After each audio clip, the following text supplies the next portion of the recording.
నమస్కారం అండి. నేను మా ఫ్యామిలీ హైదరాబాద్ నుంచి షికాగోకి క్యాథే పెసిఫిక్ ఎయిర్లైన్స్లో బయలుదేరాము.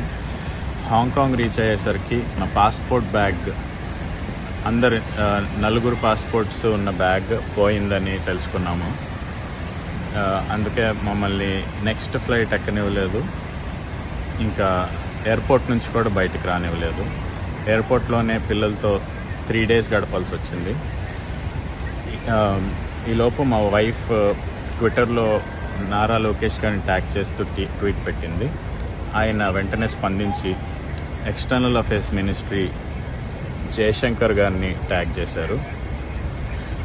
దాంతో వాళ్ళ ఆఫీస్ నుంచి ఇక్కడ హాంకాంగ్లో ఇండియన్ కాన్సులేట్కి మెసేజ్ వెళ్ళింది. వాళ్ళు హాంకాంగ్ ఎయిర్పోర్ట్ ఇమిగ్రేషన్ ఆఫీషియల్స్ని రీచ్ అయ్యి మమ్మల్ని బయటకు రావడానికి అనుమతించారు. ఇప్పుడు మాకు పాస్పోర్ట్స్ కూడా రీఇష్యూ చేశారు. మేము ఇప్పుడు ట్రావెల్ కంటిన్యూ చేయొచ్చు.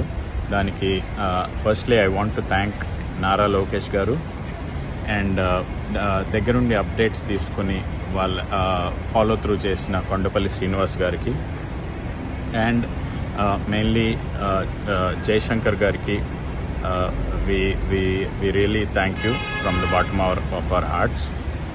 అండ్ ఇక్కడ ఇండియన్ కాన్సులేట్ కూడా వాళ్ళు they did a commendable job. Surabhi Goyal garu and K Venkataramana గారు అండ్ ఆల్సో రాజేష్ నాయక్ గారు కాన్సల్ జనరల్ ఆఫ్ ఇండియా ఇక్కడ, వాళ్ళందరూ హెల్ప్ లేకుండా ఈరోజు మాకు ఇంత త్వరగా ఈ ఎమర్జెన్సీలో పాస్పోర్ట్స్ వచ్చేవి కాదు. నారా లోకేష్ గారు, థ్యాంక్ యూ సో మచ్ అండి. ఇంకా ఎన్ని రోజులు పిల్లలతో, 2 చిన్న పిల్లలతో ఇలా ఉండిపోవాల్సి వస్తుందో అన్న సిచ్యువేషన్లో మీకు ట్యాగ్ చేసి పెట్టిన ట్వీట్కి మీరు స్పందించడం వల్ల మాకు చాలా హెల్ప్ దొరికిందండి. ఇక్కడున్న అధికారులు, ఇండియన్ ఎంబసీ కానీ యుఎస్ ఎంబసీ కానీ మా సిచ్యువేషన్ గ్రహించారు. మాకు పాస్పోర్ట్స్ కూడా ఇప్పుడు దొరికాయి. కానీ ఈ సిచ్యువేషన్తో ఈ ఏపీ గవర్నమెంట్ మీద మాకు మరింత నమ్మకం కుదిరింది. ఇలాంటి సిచ్యువేషన్స్లో హ్యుమానిటేరియన్ గ్రౌండ్స్తో మీరు పెట్టిన ట్వీట్ మాకు ఎంతో హెల్ప్ అయిందండి. Thank you so much. Thank you Indian government. Thank you.